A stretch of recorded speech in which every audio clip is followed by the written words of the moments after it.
Hello friends, welcome to the UPSC analyzer. तो आज हम 25 अप्रैल का इंडियन एक्सप्रेस डिस्कस करेंगे। And if you are liking this analysis then please like share and subscribe. And if you want to join the Telegram group of UPSC analyzer then you can join. आपको link और channel का name description box में मिल जाएगा। यहाँ पर first news है, prime minister reaches out to Jammu and Kashmir via infrastructure push, inaugurates projects worth ₹20K crore. Jammu and Kashmir में कुछ प्रोजेक्ट्स इनॉग्रेट किए गए हैं। जो सबसे इंपॉर्टेंट प्रोजेक्ट है वो है बनिहाल काजीगंज रोड टनल। इससे पहले जो टनल यूज़ की जाती थी वो थी जवाहर टनल, जिसका एलिवेशन भी ज़्यादा था और कैरिंग कैपेसिटी भी कम थी। अब यहाँ पर इनॉग्रेट कर दी गई है बनिहाल काजीगंज रोड टनल, जिसकी वजह से यहाँ पर कनेक्टिविटी बढ़ेगी। और कुछ प्रोजेक्ट्स के लिए यहाँ पर फाउंडेशन स्टोन को ले किया गया। तो रतले और कवाल हाइडल प्रोजेक्ट्स हैं जो कि रिवर छेनाब पर बनाए जाएंगे। इसके अलावा दिल्ली अमृतसर कटरा एक्सप्रेसवे। तो ये कुछ प्रोजेक्ट्स हैं जम्मू एंड कश्मीर में। सेकेंड न्यूज़ हम डिस्कस करेंगे, privatised airports Chhattisgarh and Jharkhand back Tamil Nadu on revenue share. अब ये मैटर क्या है एक बार हम डिस्कस कर लेते हैं डिटेल में।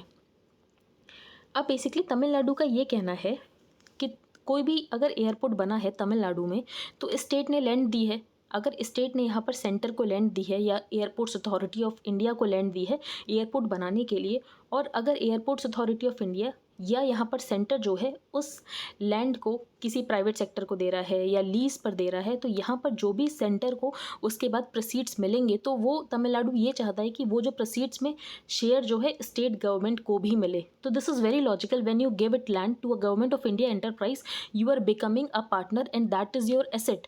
तो इनका ये कहना है कि जब इन्होंने अगर लैंड प्रोवाइड की है एयरपोर्ट बनाने के लिए, तो अगर आप एयरपोर्ट को किसी प्राइवेट पार्टी को दे रहे हो और उससे आपको जो भी प्रोसीड्स आ रहा है तो वो आपको यहाँ पर स्टेट गवर्नमेंट के साथ भी शेयर करना पड़ेगा।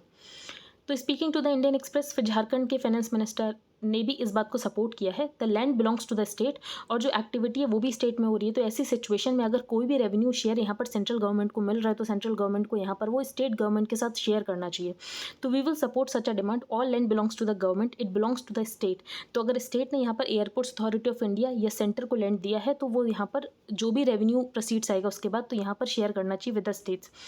लेकिन सेंटर का ये कहना है कि अगर हम कोई एयरपोर्ट बनाते हैं, फॉर एग्जांपल यहाँ पर एयरपोर्ट अगर तमिलनाडु में बनाया गया तो उसके आसपास के जो लैंड की वैल्यू है वो भी बढ़ जाती है, यहाँ पर जो स्टेट्स का रेवेन्यू होता है वो भी यहाँ पर बढ़ जाता है। तो अल्टीमेटली हम देख रहे हैं स्टेट्स को भी तो फायदा हो ही रहा है।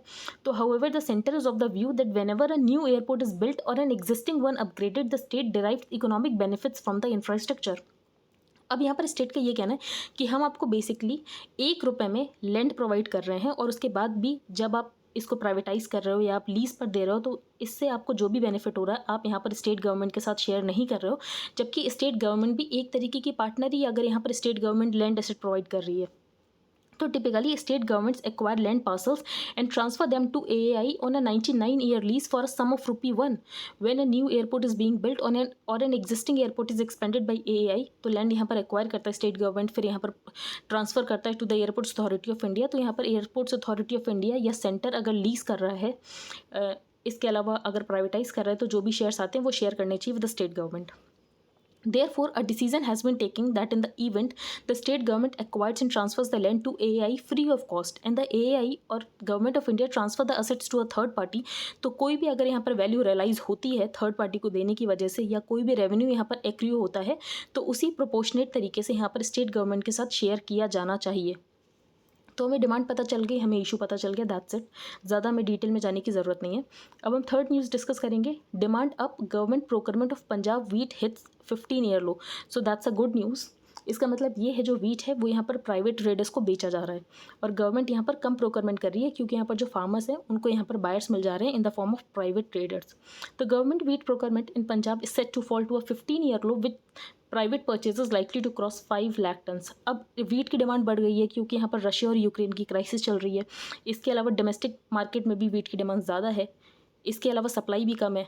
तो ऐसे में बहुत सारे रीजंस हैं जिसकी वजह से यहाँ पर वीट की डिमांड बढ़ गई है और यहाँ पर सरकार को कम प्रोकर करना पड़ रहा है क्योंकि यहाँ पर प्राइवेट ट्रेडर्स ज़्यादा एमएसपी से ज़्यादा प्राइस देकर यहाँ पर प्रोक्योरमेंट कर रहे हैं।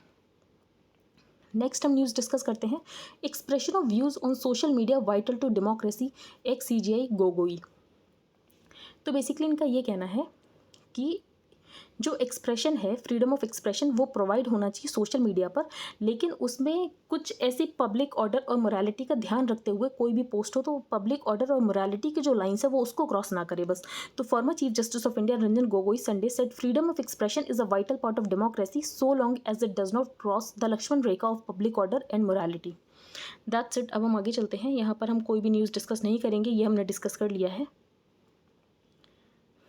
प्राइम मिनिस्टर मोदी को कन्फर किया गया है लता दीनानाथ मंगेशकर अवार्ड। तो on Sunday evening prime minister Narendra Modi received the first Lata Dinanath Mangeshkar award eight an event in Mumbai. आगे चलते हैं। यहाँ पर एंटी डिफेक्शन लॉ को अमेंड करने की बात की है वेंकैया नायडू ने। तो बेसिकली इनका यही कहना, जो एंटी डिफेक्शन लॉ है वो एक तरीके से होलसेल डिफेक्शन को अलाउ करता है, और यहाँ पर रिटेल डिफेक्शन तो यहाँ पर नहीं कर सकते, लेकिन यहाँ पर होलसेल डिफेक्शन को अलाउ किया जाता है। तो इसकी वजह से यहाँ पर जो दूसरी पॉलिटिकल पार्टी होती है वो क्या करती है, वो सोचती है कि ज़्यादा नंबर में वो यहाँ पर एमएलएस को डिफेक्ट करा दे। तो वाइस प्रेसिडेंट आज द इलेक्टेड रिप्रेजेंटेटिव्स की वो यहाँ पर रिज़ाइन करके वापस से दूसरी पार्टी के टिकट पर यहाँ पर इलेक्शन में खड़े हो जाएं, लेकिन वो डिफेक्ट ना हो। बेसिकली ये मोरालिटी के अगेंस्ट जाता है। तो वाइस प्रेसिडेंट आज the elected representatives to resign and get reelected then defecting to any other party. फिर उन्होंने ये भी बताया कि कोई भी केस होता है एंटी डिफेक्शन का, तो यहाँ पर जो स्पीकर को डिसीजन लेना होता है वो स्पीकर बहुत ज़्यादा टाइम लगा देता है डिसीजन लेने में, या जो चेयरपर्सन हैं वो बहुत ज़्यादा टाइम लगा देते हैं डिसीजन लेने में, और यहाँ तक कि जो एमएलए एमपी का टेन्योर होता है वो तक ख़त्म हो जाता है, उसके बाद डिसीजन आता है। आगे चलते हैं। री स्किलिंग सोसाइटी, इसमें ज़्यादा कुछ इंपॉर्टेंट था नहीं, वही था जो सब हमें पता है, एक बार हम डिस्कस कर लेते हैं। लेकिन तो सबसे पहले ऑथर ने ये बताया है, जो ब्रिटेन है, ब्रिटेन की पॉपुलेशन कितनी, 66 मिलियन ब्रिटिशर्स हैं, और इंडिया की पॉपुलेशन कितनी, 1.3 बिलियन इंडियंस है। उसके बाद भी हमें ब्रिटेन के जीडीपी तक पहुंचने में 72 साल लग गए। तो this model is why it took 72 years for 1.3 billion Indians to cross the GDP of 66 million Britishers. तो कहीं तो कुछ कमी है। अब वो कमी क्या है, वो कमी है कि स्किल डेवलपमेंट नहीं है इंडिया में। तो स्किल कैसे करना है सोसाइटी को, तो उसके बारे में यहाँ पर बताया गया है। तो our skill mental model must shift from classical physics to quantum physics. Degree apprentices are an important pillar of this new mental model. तो यहाँ पर 5 डिज़ाइन प्रिंसिपल्स बताए गए हैं। पहला ये लर्निंग वाइल अर्निंग। तो skill development faces the market failure in financing. तो स्किल डेवलपमेंट में कोई भी फाइनेंसिंग करने की कोशिश नहीं करता है। अगर कंपनी है तो कंपनी को भी यही चाहिए कि कोई ट्रेंड एम्प्लॉयज़ को मिल जाए जिसके पास पहले से स्किल्स हो। कंपनी भी यहाँ पर फाइनेंस करने की कोशिश नहीं करती हैं। यहाँ पर कोई पर्सन भी होगा, वो जॉब लेने के लिए भले ही पैसे दे दे, लेकिन स्किल्स को एक्वायर करने के लिए वो यहाँ पर पैसे देना नहीं चाहता है। तो skill development faces a market failure in financing. Employers are not willing to pay for training और candidates but pay a premium for trained candidates. तो बेसिकली वो उसको ज़्यादा पैकेज दे देंगे जो कि यहाँ पर ट्रेंड कैंडिडेट है, लेकिन वो उसको फाइनेंस नहीं करेंगे जिसके पास यहाँ पर कोई भी ट्रेनिंग नहीं है, कि उसको पहले ट्रेन कर दिया जाए उसके बाद उसको एम्प्लॉयमेंट दे दिया जाए। तो candidates are not willing to pay for training, लेकिन वो यहाँ पर जॉब्स के लिए पे करने के लिए तैयार है। तो सबसे बड़ी प्रॉब्लम यहाँ पर फाइनेंसिंग की है। तो डिग्री अप्रेंटिसेस जो हैं वो यहाँ पर मनी को अट्रैक्ट करते हैं। आप स्टाइपेंड्स यहाँ पर प्रोवाइड कर सकते हो, स्कॉलरशिप पेमेंट्स प्रोवाइड कर सकते हो फ्रॉम एम्प्लॉयर्स, क्योंकि उसके बाद अगर यहाँ पर जो एम्प्लॉयर्स हैं वो अगर इंटर्नशिप प्रोवाइड करेंगे, स्टाइपेंड प्रोवाइड करेंगे, तो वो आपकी कंपनी में सीखेंगे, बाद में वही जो एम्प्लॉयज़ हैं आपकी कंपनी में यहाँ पर फुल टाइम एम्प्लॉय बन सकते हैं। तो आपको भी यहाँ पर हाई रिटर्न ऑन इन्वेस्टमेंट मिलेगा। तो ये एक मॉडल बताया गया है। फिर यहाँ पर बात की गई लर्निंग विथ फ्लेक्सिबल डिलीवरी। तो skills can be learn in 4 classrooms. एक तो on the job, online, on campus and on site. तो यहाँ पर हर तरीके से हमें यहाँ पर जो स्किलिंग है उसको बढ़ाने की ज़रूरत है, चारों ही तरीक़ों से। फिर यहाँ पर बताया गया लर्निंग विथ सिग्नलिंग वैल्यू। अब कोई भी अगर IIM या IIT से पढ़ा होता है तो उसकी वैल्यू बढ़ जाती है, but this signalling has created considerable supply. अब लास्ट 40 ईयर्स में हम देखें तो इतने ज़्यादा ग्रेजुएट्स बने हैं जितने कि लास्ट 800 ईयर में भी कंपैरिजन किया जाए तब भी लास्ट के 40 ईयर्स के ज़्यादा ही ग्रेजुएट्स होंगे। तो world produce more graduates in the last 40 years than in the 800 years prior. तो जो डिग्री होल्डर्स हैं उनकी इतनी वैल्यू नहीं रह गई। फॉर एग्जांपल आप स्विगी में देखोगे तो आपको दिख जाएंगे नीचे क्वालिफिकेशन के एमटेक किया, लेकिन यहाँ पर स्विगी में डिलीवरी कर रहे हैं। तो ऐसा क्यों है बेसिकली? तो degree holders make up 60% of taxi drivers in Korea. तो प्रॉब्लम यहाँ पर ये है कि स्टैंडर्ड्स जो हैं वो यहाँ पर मेंटेन नहीं किए गए हैं। मासिफिकेशन हो गया है हायर एजुकेशन का, मासिफिकेशन तो हो गया लेकिन यहाँ पर स्टैंडर्ड्स नहीं मेंटेन किए गए हैं। और इसके अलावा जो जॉब्स हैं मार्केट में इतनी जॉब्स हैं ही नहीं। तो degree holders make up 60% of taxi drivers in Korea, 31% of US large format retail checkout clerks, 15% of high end Indian security guards.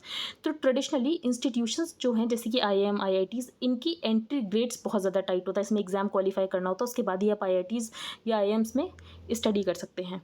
लेकिन अभी हमने देखा पिछले कुछ सालों में बहुत ज़्यादा प्राइवेट सेक्टर के यहाँ पर कॉलेजेस खुल गए हैं, जिसकी वजह से हायर एजुकेशन का मासिफिकेशन तो हो गया कि अब ज़्यादा से ज़्यादा लोग यहाँ पर हायर एजुकेशन को परस्यू करते हैं, लेकिन उसके कंपैरिजन में उतनी जॉब्स क्रिएट नहीं हुई हैं। तो बेसिकली यहाँ पर ऑथर ने बताया कि स्किलिंग करने की बहुत ज़्यादा ज़रूरत है। अब हम ये आर्टिकल डिस्कस करेंगे अ कॉस्ट टू पे। अब दो तरीके का इन्फ्लेशन होता है। एक इन्फ्लेशन तो जो डिमांड की वजह से हुआ है कि लोगों में डिमांड बढ़ गई है, क्योंकि लोगों के हाथों में पैसा है इसीलिए लोग ज़्यादा डिमांड कर रहे हैं। तो ये इन्फ्लेशन एक तरीके से अच्छा भी होता है।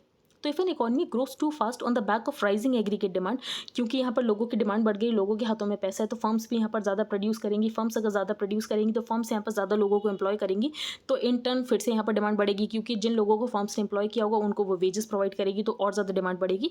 तो दिस इज़ गुड। और ये जो आरबीआई है इस इन्फ्लेशन को मेंटेन भी कर सकता है, क्योंकि ये डिमांड की वजह से इन्फ्लेशन, तो आरबीआई क्या करेगा, आरबीआई अगर बोरोइंग को महंगा कर देगा तो फर्म्स को लोन लेना महंगा पड़ जाएगा। अगर फर्म्स को लोन लेना महंगा हो जाएगा तो जो फर्म्स है वो अपने बिजनेस को और ज़्यादा एक्सपेंड नहीं कर पाएंगे, तो अपने आप यहाँ पर इन्फ्लेशन जो है काबू में आ जाएगा। लेकिन जो दूसरा इन्फ्लेशन होता है सप्लाई की वजह से, कि सप्लाई साइड डिसरप्शंस है, तो ऐसे में आरबीआई को इन्फ्लेशन कंट्रोल करना बहुत मुश्किल हो जाता है, और वही हमें इस समय देखने को मिल रहा है।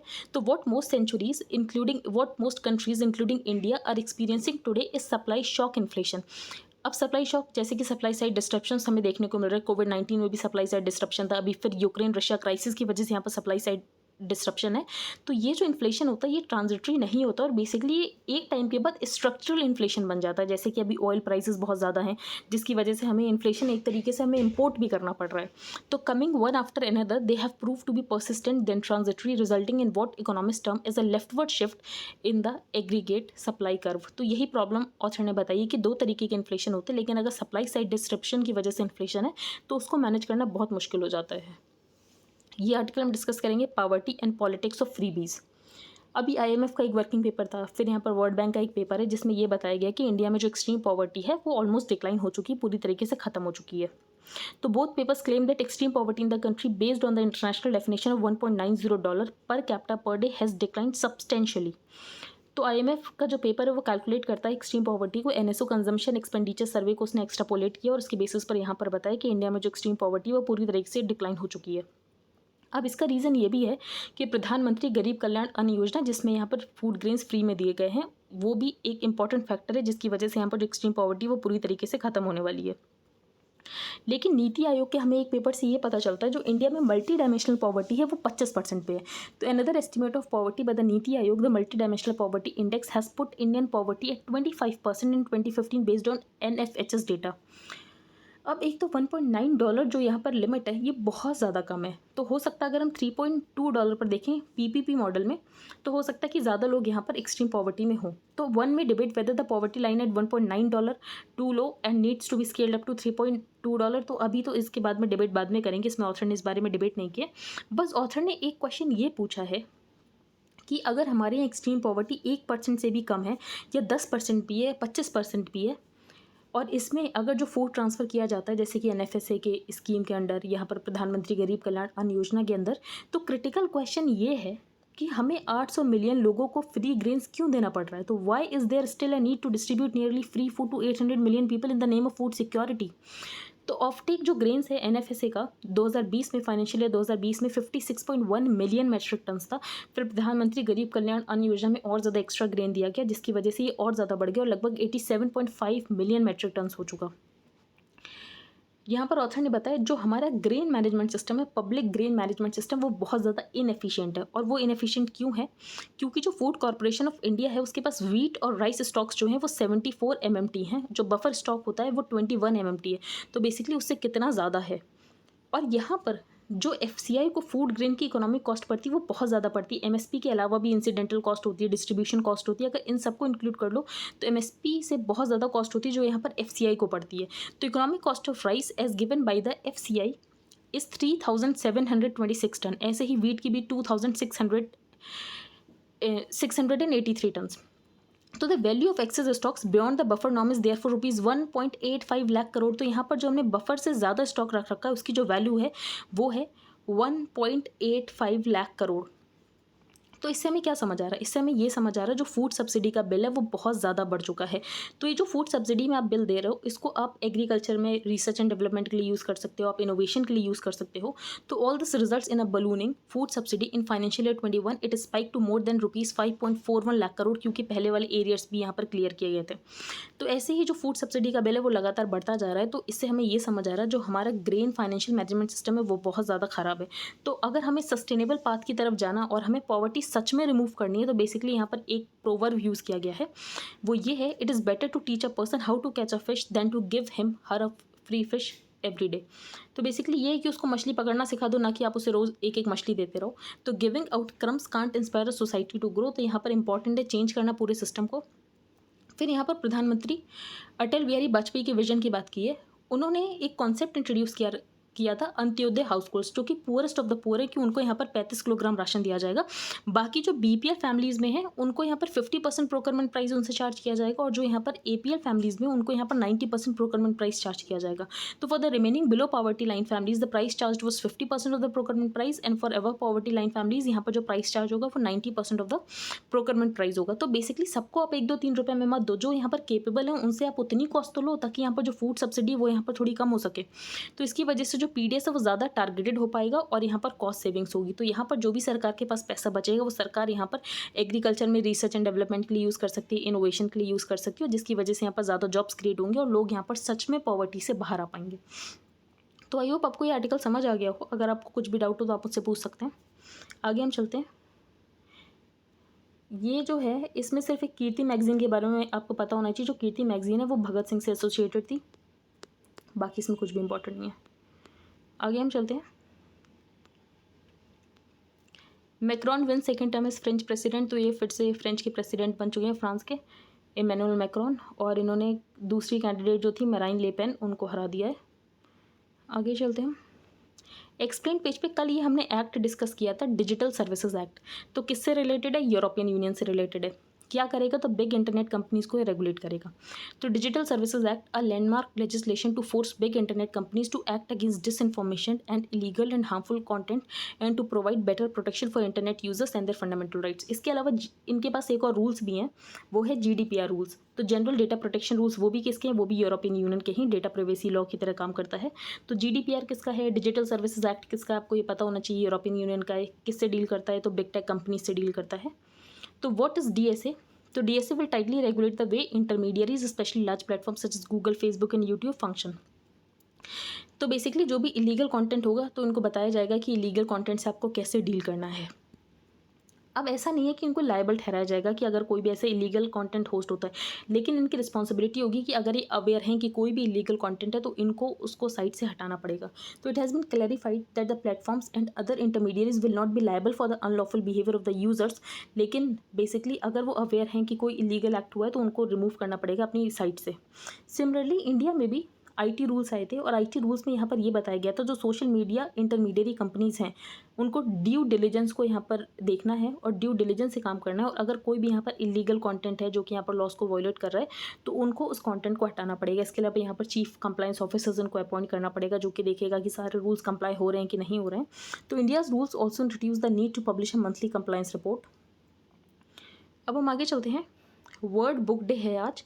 तो अप्रैल 23 जो है वो डेजिग्नेट किया गया by the UNESCO as world book and copyright day. तो अप्रैल 23 यूनेस्को का world book and copyright day. तो ऐसे डेट याद करने की ज़रूरत नहीं है कि वर्ल्ड बुक डे होता है। बस 2003 में जो वर्ल्ड बुक कैपिटल थी वो न्यू दिल्ली थी।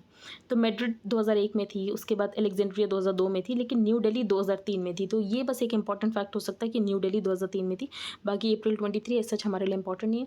ये भी इंपॉर्टेंट नहीं है, लैंसेट में एक स्टडी प्रिंट हुई है जिसमें ये बताया गया जो इंडियंस हैं वो अपनी डायबिटीज़, जो जिनको डायबिटीज़ है वो अपनी शुगर, बीपी और कोलेस्ट्रॉल को कंट्रोल में नहीं रखते हैं, जिसकी वजह से उनको और ज़्यादा कॉम्प्लिकेशंस होते हैं। फॉर एग्जांपल कार्डियक अरेस्ट या किडनी डिजीज़, स्ट्रोक। तो कंट्रोल में रखना चाहिए।